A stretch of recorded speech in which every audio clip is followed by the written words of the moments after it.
Okay, great. Thank you. So good morning, everyone. We'll call to order the February meeting of the Binghamton Traffic Board. It is February 8th, 2024. Real quickly, before we begin, I just want to recognize a few new faces that we have with us today. City Council President Hadassah Matavetsky is joining us as the new City Council rep for the Traffic Board. President Matavetsky represents District 5 on the South Side, so we're happy to have you joining the board today. Also, for those of you who follow the traffic board, you know Cindy Paddock from BMTS has had long served the traffic board as an advisor and given us plenty of support. Cindy retired recently, so we're appreciative for all of her time and her help over the years. Joining us today from BMTS is Executive Director Jennifer Jankowski and Transportation Analyst Brian Cohen. So thank you both very much for stepping in, and we appreciate your time being here today. Okay, so we will move on to the first item of business, which is approval of the minutes from the November 2023 meeting. Is there a motion? Motion. Second? Second. All those in favor? Aye. Any opposed? Okay, thank you. Moving on now to public comment. Anyone here today to address the board, please come on down. Do you want to go first, ma'am? Sure, come on down.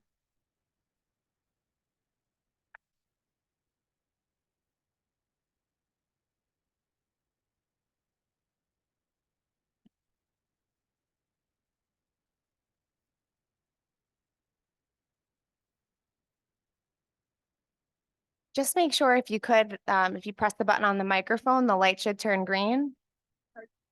If you could press the button on your microphone, the light should turn green so we can hear you. Press that button. Thank All you. right. And if you could just state your name and address, and then you'll have 5 minutes to address the board. Okay. I'll tell you about the problem. I got moved down to another corner and the corner is very, very busy. Has 200 to 300 cars going by each shift, not a day. It's more like a super highway.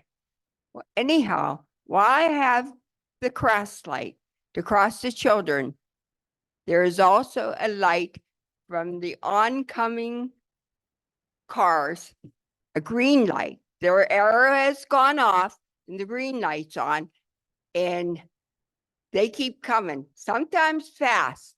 This morning, 3 children were crossing across, new children that came to the area, and they nearly got hit. And I'm sorry, tell me again the intersection. Pardon me? Could you tell me again the location, the intersection? What corner? It's Washington and Vestal, South Washington and Vestal. Okay. And it's both corners. It's both ways that this happens. That they have a green light when it's a walk light, a turn light. The problem is the lights and the amount of time to cross to is only 8 seconds. And you can't get across the street in 8 seconds. Halfway I could get across in 8 seconds. My children before Christmas, 2 of them nearly got hit the day before Christmas vacation, 2 separate people. I can't wait till someone gets hit. I got to talk to somebody about doing something about it. When the children are crossing and it's a green light, they either have to extend the walk light or they have to hold off the green light on the oncoming turning cars. That's the problem. So, okay. Thank All right, you. thank you. We'll have the Department of Public Works take a look into the timing of the signals there. Okay, you figure out what happens. You're the traffic department. Thank Okay? you. I appreciate you Thank you. coming. Thank you. Thank you, everybody. Josh, if you could Have a just good make a day. note of that to have them take a look. Thank you. I will have them out there today to take a look at that. Okay. Thank you.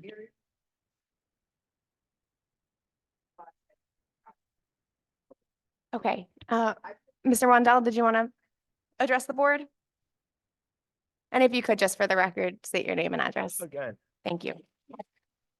All right, this thing's already on. I don't have to push any buttons. So that's good. Yes. My name is Robert Wandel. I've been doing business downtown for 25 years.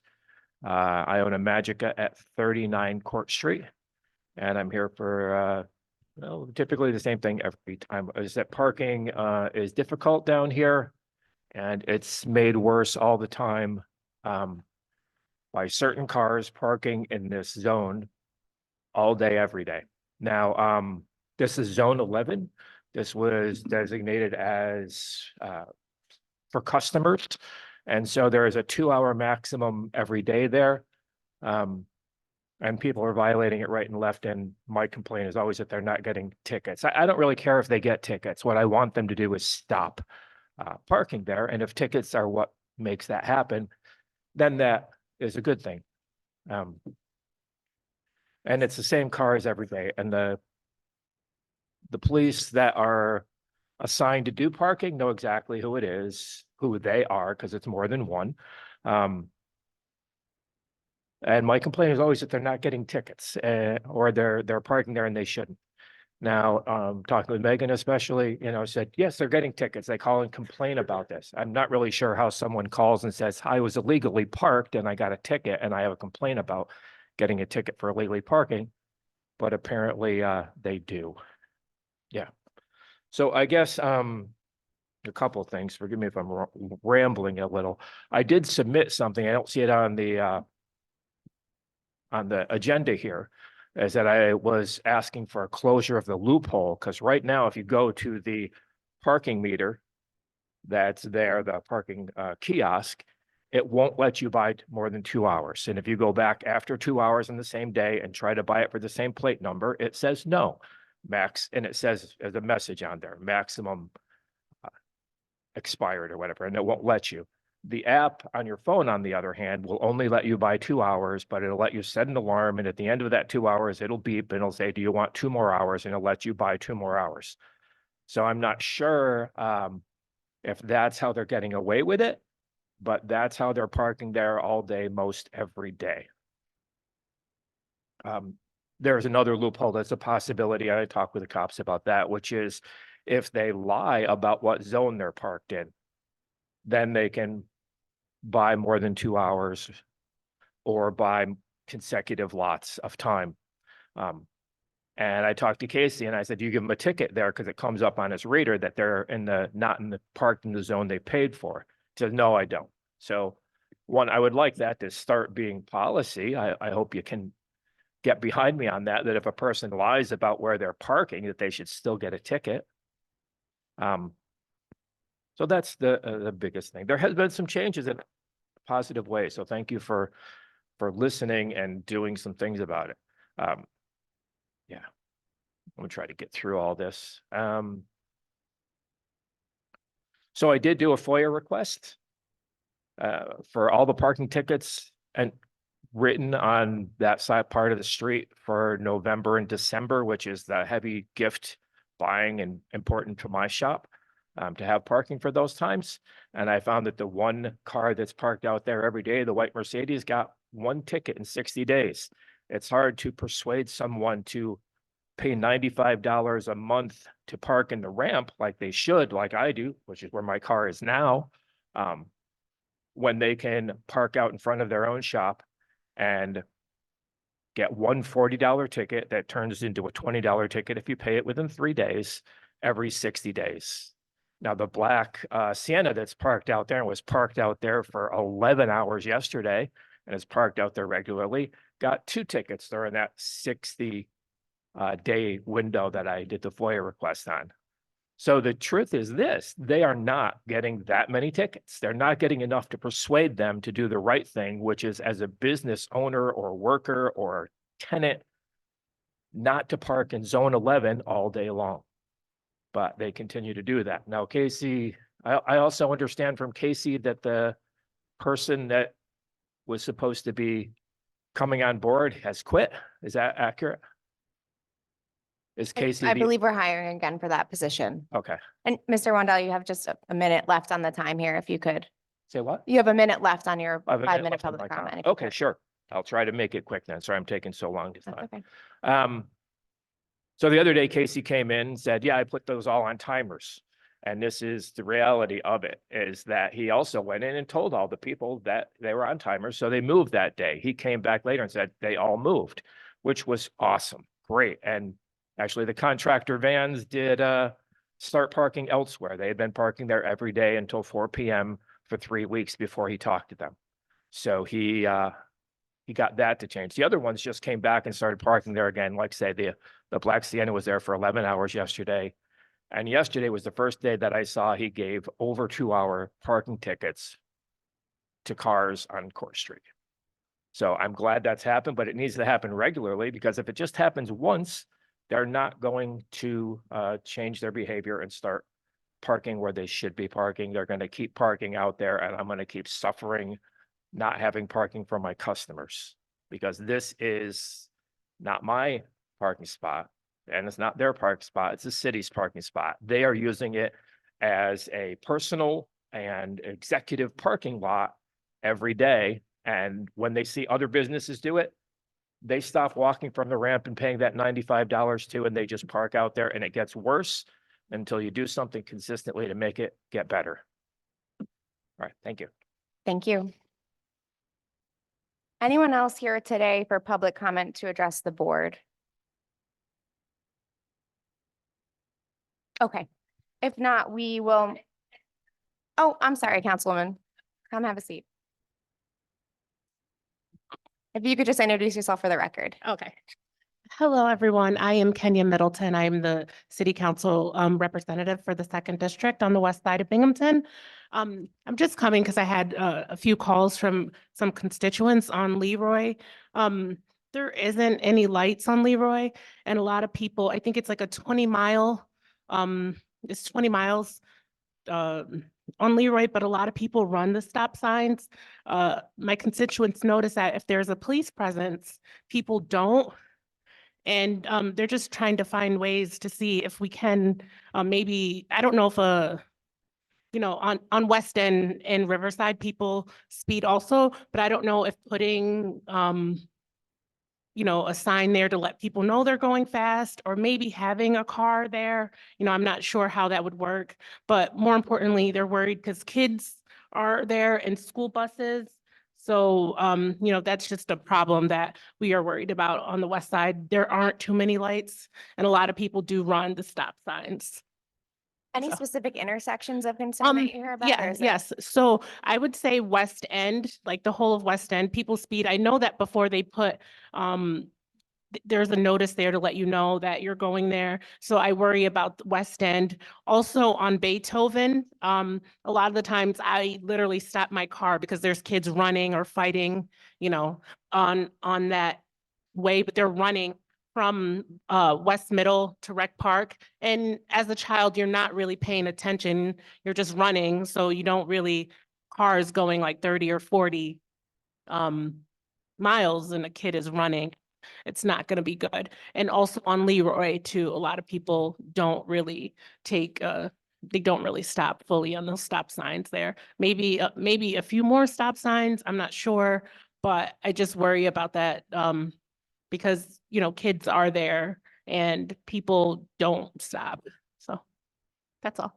Thank you Thank so you. much. Anyone with comment today? Okay, great. We will move now into our next portion of the agenda. Our new business, and our side on the list is a request for review from Councilman Hotchkiss. Councilman, did you want to address the board on this one?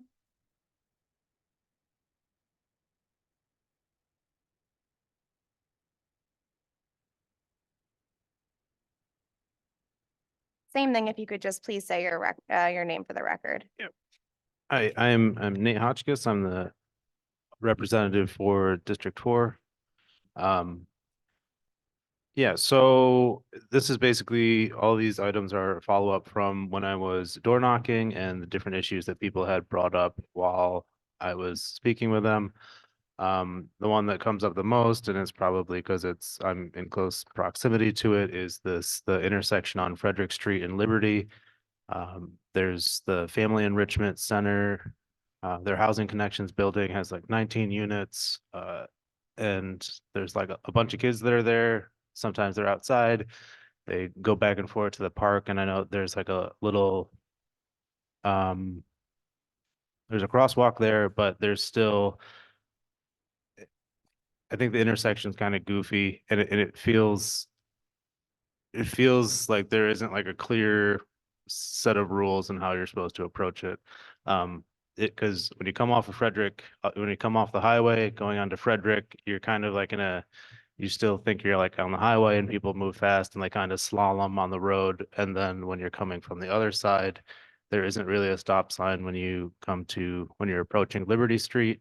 And there's still like a lot of pedestrians that are walking and trying to cross the street. And it's just, I don't know exactly how to address it, but it seems a little off to me. And that's something that a number of constituents had brought to my attention. The other issues I had were just speeding on Liberty Street, Doubleday, and Way Street. Again, all of those there's residential streets with a lot of kids that like want to be out and play, and their parents feel like it's unsafe for them just based on the high speed of traffic on those streets. What else could I say? And yeah, I guess Doubleday is like an extremely wide street. I think it's like 35 or 36 feet across. And I think in the planning world, it's like the wider the street, the more it like allows people to feel that they can drive fast. So it would be a huge lift to like try to narrow that whole street and do like a streetscape job that we had done on Upper State Street, but it'd be interesting to see that considered. That's all I got. Do you have any questions for me about? Thank you. Does the board have, or anyone here have any questions or comments for Councilman Hotchkiss? I have a few thoughts on it. I appreciate you coming today. Thanks for sending in the request. Obviously a couple different items on it, and I guess I'll start with the speeding question. So the concerns about speeding on, you said Liberty, Doubleday, and Way Street, right? So a couple things on that. I would ask Traffic Division if you could just add those to your areas for enforcement as you're able to. I know obviously it's limited. But Liberty Street specifically, we've done some pedestrian safety improvements there as recently as last year, and just as traffic officers are able to, if they could just keep an eye on those streets to help address the speeding concerns. And then if we could add that to our mobile speed trailer list. I think we have radar speed signs on Liberty now. But if we don't, we can put the speed trailer there, and then on Doubleday, I think would be a good start. That'd be my suggestion for the speeding. The intersection of Frederick and Liberty Streets, I can understand what you're saying. That's sort of an odd intersection, no matter which way you approach it. And from a pedestrian safety standpoint, I think this could be an area that we add to our pedestrian safety improvement list. So DPW spends a lot of time, especially in the warmer weather, going around and adding crosswalks to areas that make sense, and repainting to make sure that the visibility is there. It looks like on this intersection that there's at least 2 curb cuts, specifically crossing like Liberty Street where it meets Frederick. So if DPW, when you're able to, if you could go out with traffic and possibly BMTS if there's availability, to just take a look at that intersection, engage whether it makes sense to add crosswalks there and any sort of additional pedestrian crossing signage. I think it's always good practice to be adding the barred crosswalks, but because it's so unique, if we could just kind of go out and take a look at it with BMTS if available, I think that would be helpful. Those would be, I think, jumping off points for us. They don't require any traffic board approval or action at this time, but I'm open to suggestions here if anyone has them or further discussion on it. If not, we could, I think, did you have something, Councilwoman? Just gonna ask, so you mentioned a couple of lists. Does the traffic board have access to the mobile speed trailer list and the pedestrian safety project list? I don't think it's anything formal or concrete that we keep. It's just, you know, the Public Works Department has ongoing areas where we're focusing on painting crosswalks, starting with the areas around the schools have been a focus. And then the mobile trailer is just the speed trailers based on requests that we get. So police will move it as requests come in either from the traffic board, from other departments in the city, or from the public. I'm not sure if there's like a wait list right now for the speed trailer or, okay.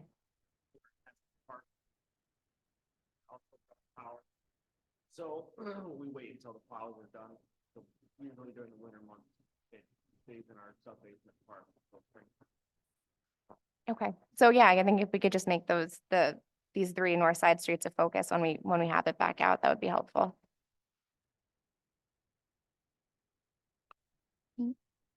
Any other questions or comments? I've got one. That was like floated during a Northside Neighborhood Assembly meeting. They were wondering if they know that like speed bumps are difficult to put in because it like interferes with plowing, but then some of the parks have like the temporary speed bumps that are like heavy rubber material. I don't know exactly what it's called, but that was floated by one of the neighbors, and I wonder if I don't see that as a common practice in Binghamton, but like, has that been explored or something that you just don't think is like viable? So in these areas specifically, I'm not sure it's something that's been explored. We'll do like the raised crosswalks in areas like over on the south side by the Washington Street Bridge, where with the Greenway Trail going in, we knew there was going to be increased pedestrian activity. So that has that gradual raised speed bump over there. It's something that we can certainly look at, but to add in a speed bump is sort of there's a higher bar to meet for it. Thank you. Thanks. Okay. Thank you. And we'll follow up with you, Councilman, if there's anything to follow up on. Okay, the next item on the list is 30 Mary Street. This was a request from Carol Breaky, who I don't believe is here today. I will read her application that she sent into the traffic board. It says, I'm the owner of the building at the corner of Mary Street and Vestal Avenue that is leased to the USPS. With the recent installation of a curb on the east side of the building, 3 handicap parking spaces were eliminated. After consulting with Mr. Ron Lake in the engineering department, I am requesting that 1 or 2, if possible, spaces in the municipal parking at the north end of the post office building be designated handicap. Thank you for your consideration. So I think as the applicant mentioned, the lot that she's referring to is a city-owned lot behind the post office to the north. There's a second parking lot directly to the west of the building that's owned by the private property owner who owns the post office building. My take on this is adding the 1 handicap parking spot to the municipal lot makes sense here. I think it's warranted. But I'm open to thoughts, considerations from the board. We Ron? should do that. We should do that as a trade-off. Because she refuses to take the sign off the building and move it to the north where somebody can pull in and park. Because before we put the curb in, that whole stretch, they could pull up to the building. And the handicap's still on the south side, and it needs to be moved to the north where somebody can come in that's handicapped. So maybe as a condition of this too, she removes that signage that's You on, could move the sign and create one, and then we could do one down below. okay, But she also owns that other lot, so to the west. And I don't know if there are handicap spaces in that lot. I don't think there are. Okay. You would be in favor of adding the 1 in the municipal Yeah, lot? we've been trying for over a year to get her to move that sign. Okay. Any other thoughts or comments on this? Happy to hear it being discussed because this was definitely something I heard a lot about. Okay, so I think what we can do then is I'd look for a motion to add 1 handicap parking spot to the municipal lot to the north of the post office building. And as a condition of that, we can reach out to the property owner and request that that signage on the building of the post office be removed as it's no longer accessible. Is there a motion? I'll make that motion. Second? Second. All those in favor? Aye. Any opposed? Okay, that passes. Thank you. Okay, our next item on the agenda is a pair of requests that we've received on Woodland Avenue. Ms. Giannoni, did you want to come down and address the board?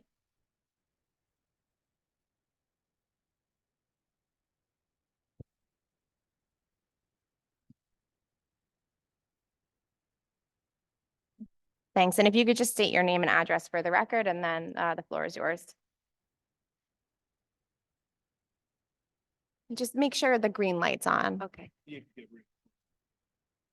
like so. Okay, Yes, thank you. amazing. Amanda Giannoni, my address is 198 South Washington Street. Thank you guys, first of all, for taking the time to consider this.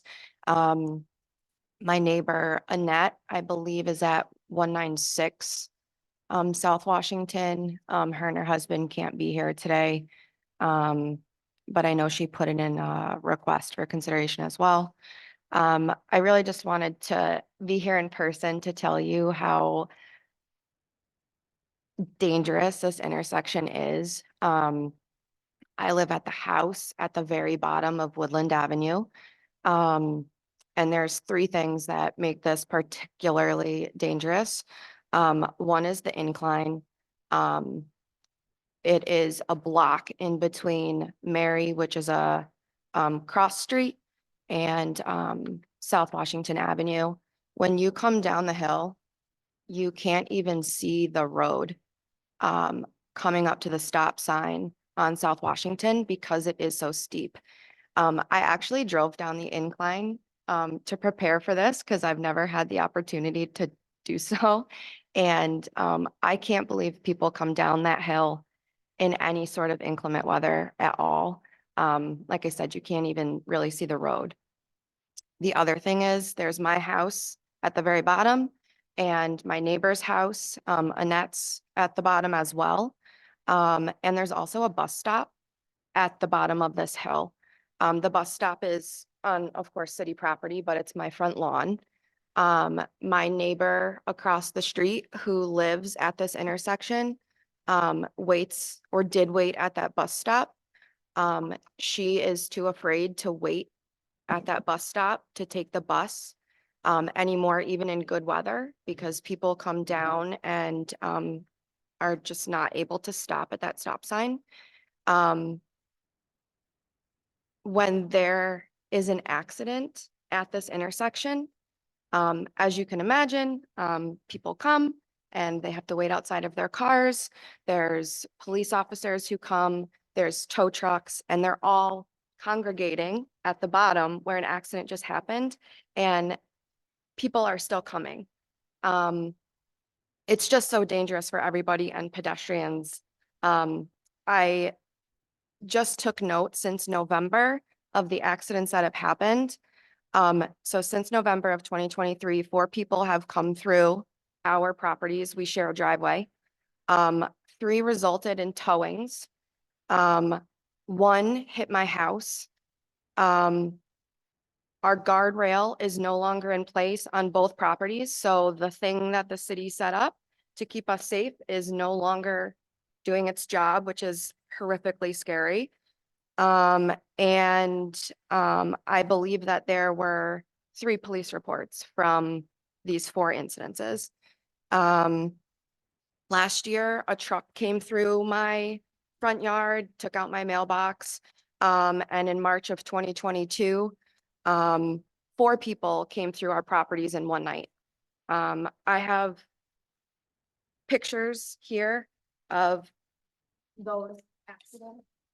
And prior to me moving here, my neighbor Annette, had 2 people come through her house. I have pictures of that. One came completely through her living room and another one took off the siding in the same exact spot. And that's with guardrails up.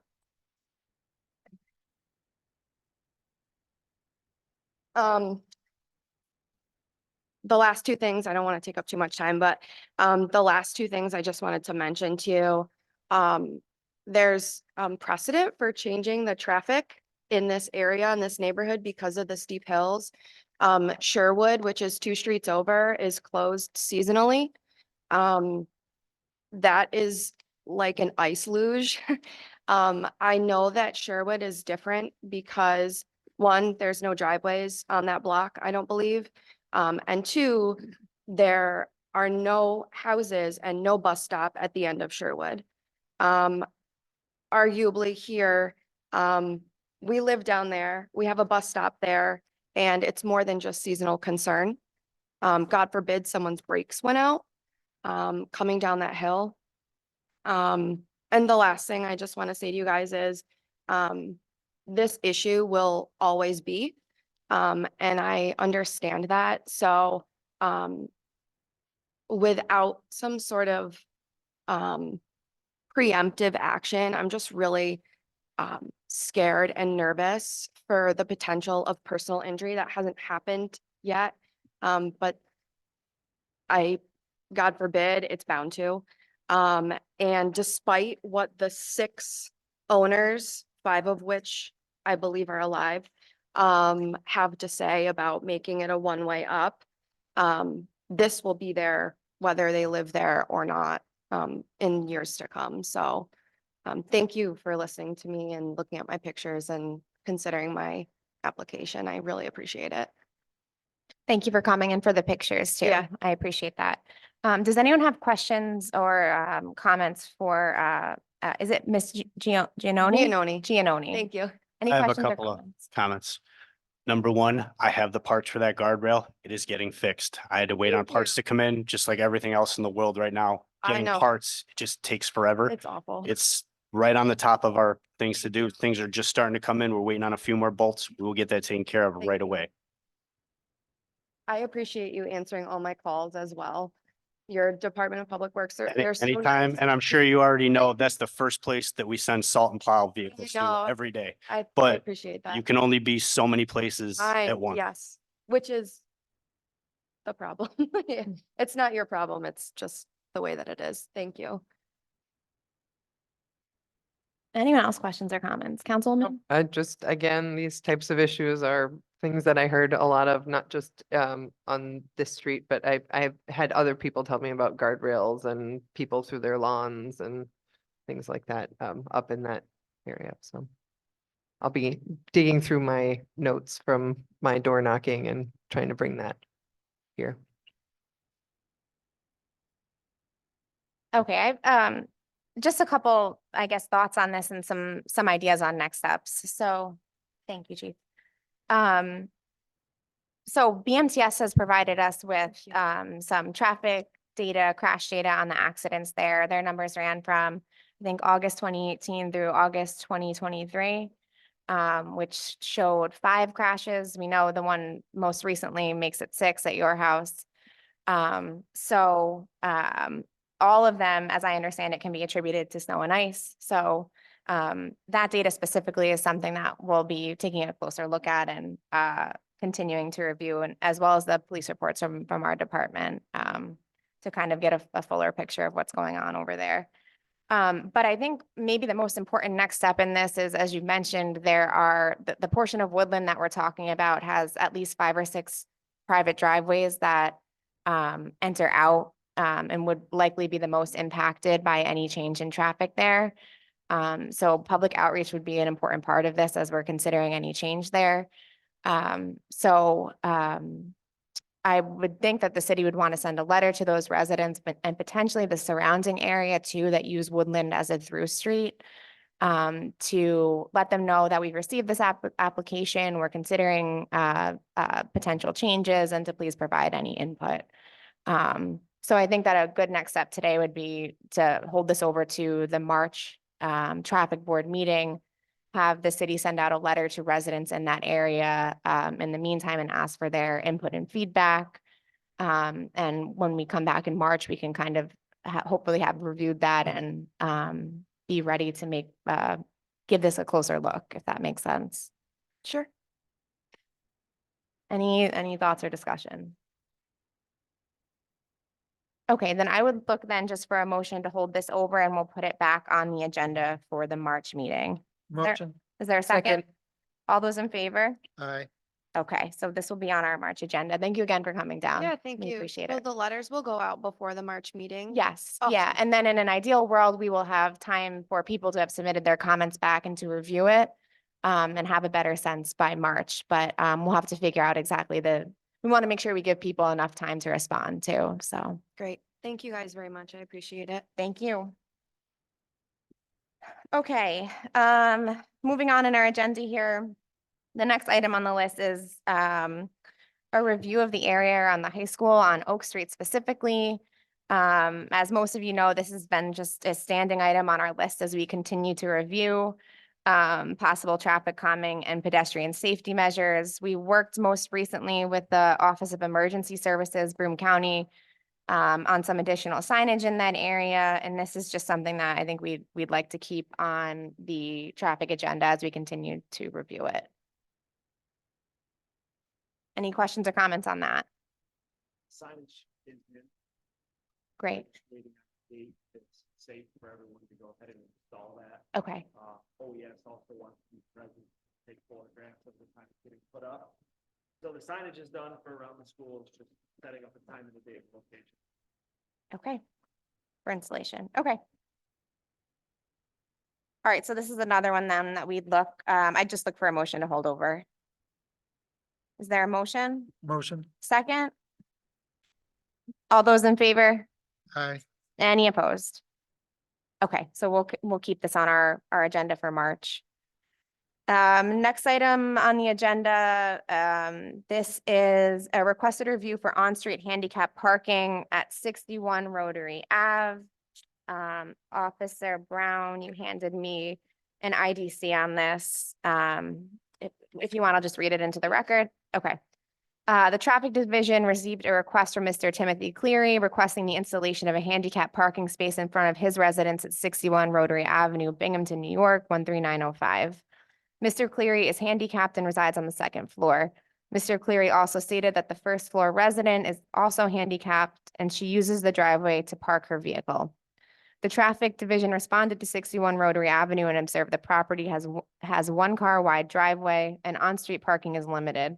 The Traffic Division also confirmed with City Clerk's office that both residents of 61 Rotary Avenue are currently in possession of handicap parking permits. At this time, the Traffic Division feels a designated handicap zone is merited in front of 61 Rotary Ave as follows. Insert section 22.3 reserved handicap parking zone, Rotary Avenue, west side, 84 feet south of the extended curb line of Seminary Avenue to 106 feet south. So bottom line, the Traffic Division is in support of adding an on-street parking, handicap parking spot. Any discussion or questions or comments on this? What do we do about alternate street parking? That's a good question. And this has come up in the past where with the on-street handicap parking spaces, the alternate side parking still applies. So it's a tricky situation where basically they'd only have that on-street parking space on Whatever Well, day. every other day in the winter times. And there's, as far as we can tell, no way around that in order to get the plows through. So at best case scenario, this gives them the handicap on-street parking in the warmer weather, and then half the time in the winter, and it still allows snow removal there.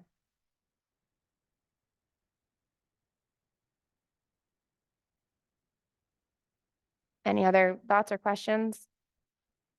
Okay, if not, I'd look for a motion to approve a designated handicap zone in front of 61 Rotary as outlined by the IDC. Motion, Is there a second? Second. All those in favor? Aye. Any opposed? Thank you. Okay. Next item on our agenda here is a requested amendment to the section of the traffic code that handles fines. So each year as part of the budget process, parking fines are set in the fee schedule that's approved by City Council. That fee schedule is updated online accordingly. There have been some questions over the years whether the traffic code has been updated to reflect that fee schedule. And there's at least one section, it appears in the alternate side parking section of the traffic code specifically, that lists a dollar amount for a fine that's not updated with the fee schedule. So basically it's outdated and has some conflicting information. As a result, we need to adopt a change in the language of the traffic code. And the specific section that we're looking at is section 478B7. But also other areas of the code that mention fines set by the fee schedule. And we want to remove the dollar figure of the fine and replace it with as set annually by the city fee schedule.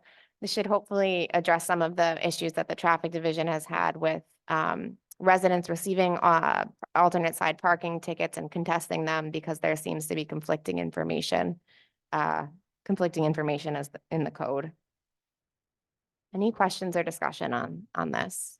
So we're removing all dollar amounts from chapter 400? So I think we want to be, I think we want to be diligent about working with the Office of Corporation Counsel and the city clerk on this. I think in that section 478B7 is the alternate side parking that at one point had the dollar sign for the dollar amount for an alternate side parking fine. That one needs to be updated to say, to basically refer to the city fee schedule. But then there are other portions of the traffic code too that mention fines set by the fee schedule. So essentially, this is just authorizing a change, authorizing the clerk and Corp Counsel to change the traffic code so that it is in line with the fee schedule set by council.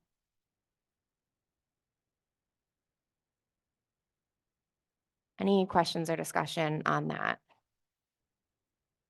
Okay, I'd look for a motion then to amend the traffic code as outlined to, where appropriate, replace dollar amount fines with the language as set annually by the city fee schedule. Motion. Is there a second? Second. All those in favor? Aye. Any opposed? Okay, that passes. Thank you. Okay, and our last item on the agenda here, this is a request for a curb cut and apron for a residential property at 65 Pine Street. Tito, did you have the details on this one? Yeah, so this is a two-family house. Currently has no driveway, and they're requesting a curb cut and apron on the right side or east side of the property. And then they would pave a driveway on their lot. Just given the parking issues on Pine Street, we think it's appropriate, and there seems to be room for it. So it's something the planning department is generally in support of. I'm not sure if this is something that engineering and the traffic division would want to go out to take a look at too for review, or if it's, I don't know if you've had a chance to review it, Ron. We should probably review it. Okay. So can we hold this over to next meeting? Yep, so we'll refer this to the engineering department for review, and I'd look for a motion to hold over to the March meeting. Motion. Is there a Second. second? Thank you. All those in favor? Aye. Aye. Any opposed? Okay. Any other business or comments or discussion that any board members or others would like to bring up today? Okay, if not, I'd look for a motion to adjourn. Is there a motion? Motion. Second, all those in favor? Aye. We are adjourned.